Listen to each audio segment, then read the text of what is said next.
नमस्कार। राजस्थान सरकार के राज्य कर्मचारियों के लिए इस बार यानी कि 2024 में फरवरी महीने से IFMS integrated financial management system 3.0 शुरू किया गया है, जिसके माध्यम से सभी कर्मचारियों को वेतन का भुगतान इसी पोर्टल के माध्यम से किया जा रहा है। जैसा कि पहले पे मैनेजर के माध्यम से वेतन का भुगतान होता था, उसके स्थान पर अब एक नया पोर्टल लॉन्च करते हुए उसमें संपूर्ण जानकारी पे मैनेजर से भी ज़्यादा जानकारी उसमें किसी भी कर्मचारी को अपडेट करवा के पूरी जानकारी एक जगह लेते हुए उसे इस प्रकार से अपडेट किया गया है कि उस दायरे में अब पेंशन यानी कि जो सेवानिवृत्त होने वाले कर्मचारी हैं उनको भी लिया गया है और उनके लिए एक विशेष व्यवस्था की जा रही है, जिसके माध्यम से उनका जो भुगतान है वो त्वरित गति से हो सकेगा। इस संदर्भ में अगर आप भी या फिर कोई भी सरकारी कर्मचारी जो निकट भविष्य में सेवानिवृत्त होने वाले हैं तो उन्हें आईएफएमएस पोर्टल पर कुछ अपडेट करने हैं। तो आज हम देखेंगे कि इसमें क्या है जिसके माध्यम से त्वरित गति से जो सेवानिवृत्त हो रहे कर्मचारी उनको कौन कौन से लाभ दिए जाने वाले हैं। तो चलिए शुरू करते हैं। सबसे पहले हम नीचे वाला आदेश पढ़ते हैं। ये आदेश है निदेशालय पेंशनर्स और कल्याण विभाग जयपुर का, और इसमें ये कहा गया है कि जो कर्मचारी जून 2023 से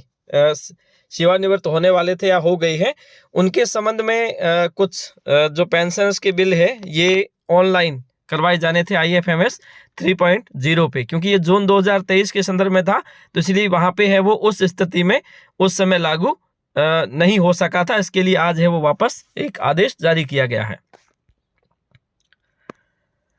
उपरोक्त विषय के अंतर्गत संदर्भित परिपत्र ये आईएफएमएस 3 के अंतर्गत जून 2023 से सेवानिवृत्त होने वाले कार्मिकों को सेवानिवृत्त दिवस को ही समस्त पेंशन परिलाभों की स्वीकृति उपलब्ध करवाने के आदेश प्रसारित किए गए थे। पूर्व की ये बात की जा रही है,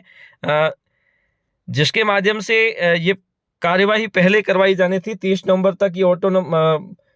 ऑटो प्रोसेस वाला सिस्टम किया जाना था आईएफएमएस के माध्यम से, लेकिन फरवरी से ही इसका भुगतान किया जा रहा है। लेकिन इस संबंध में दरअसल क्या करना है, अतः इस संबंध में अनुरोध है कि पूर्व पत्रानुसार अपेक्षित कार्यवाही कर निदेशालय को 10/2/2024 तक अवगत कराने की सूचना करें।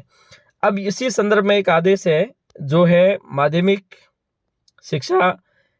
निदेशक का, और इसमें कहा गया है कि आईएफएमएस के अंतर्गत सेवानिवृत्त दिवस को ही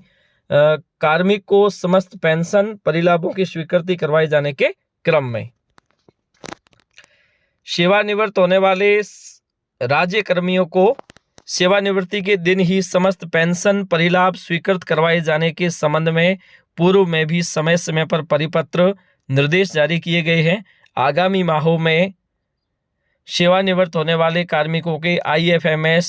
3.0 सिस्टम पे मैनेजर पर उपलब्ध डेटा की जांच कर अद्यतन करवाने और पेंशन परिलाभों की स्वीकृति करवाने बाबत वित्त विभाग के परिपत्र क्रमांक और दिनांक है 1/6/2023 की अक्षर पालना हेतु आपके कार्यालय और अधीनस्थ समस्त कार्याध्यक्ष को पाबंद किया जाता है। और इस संबंध में दरअसल ये जो आदेश है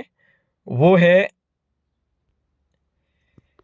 1/3/2024 का है, और इस संबंध में ये कहा गया है कि विगत माहों में आपके क्षेत्राधीन कार्यालयों में ऑटो प्रोसेस से निस्तारित पेंशन प्रकरणों की जांच सुनिश्चित करवाने, अनियमित और अधिक भुगतान की वसूली करवाकर संबंधित मद में जमा करवाए जाने और अनियमित और नियमानुसार कार्यवाही सुनिश्चित करने हेतु पूर्व निर्देश किया गया। पेंशन विभाग के प्रासंगिक पत्र द्वारा उक्त के संबंध में दी गई कार्यवाही रिपोर्ट चाही गई है। आपके द्वारा की गई कार्यवाही की प्रकरणवार रिपोर्ट तत्काल इस कार्यालय की मेल आईडी पर इस पर भिजवाया जाए। कहने का मतलब ये है कि अब जो जितने भी सरकारी कर्मचारी जो सेवानिवृत्त होने वाले हैं वे सभी कर्मचारी सेवानिवृत्त जो होंगे उन्हें इससे पूर्व सेवानिवृत्ति से पूर्व आईएफएमएस 3.0 पोर्टल पे जाके सारा अपडेट करना होगा। ये पूर्व की जानकारी चाही गई है। इसके साथ साथ अब जितने भी कर्मचारी हो रहे हैं उनकी जानकारी है वो पूर्ण अपडेट रखी जाए ताकि किसी भी प्रकार की विसंगति उत्पन्न नहीं हो सके, क्योंकि विगत माहों में जो भुगतान किया गया है तो किसी कर्मचारियों को ज़्यादा भुगतान होने की स्थिति में उसे वसूली किए जाने का ऐसा आदेश दिया गया है। लेकिन अब जितने भी भुगतान होने वाले हैं वो उसी तिथि को, जिस तिथि को सेवानिवृत्त होगा कर्मचारी, उसी तिथि से ही कर्मचारी को सारे जो लाभ है वो IFMS पोर्टल के माध्यम से दिए जाएंगे। आज के लिए इतना ही, धन्यवाद।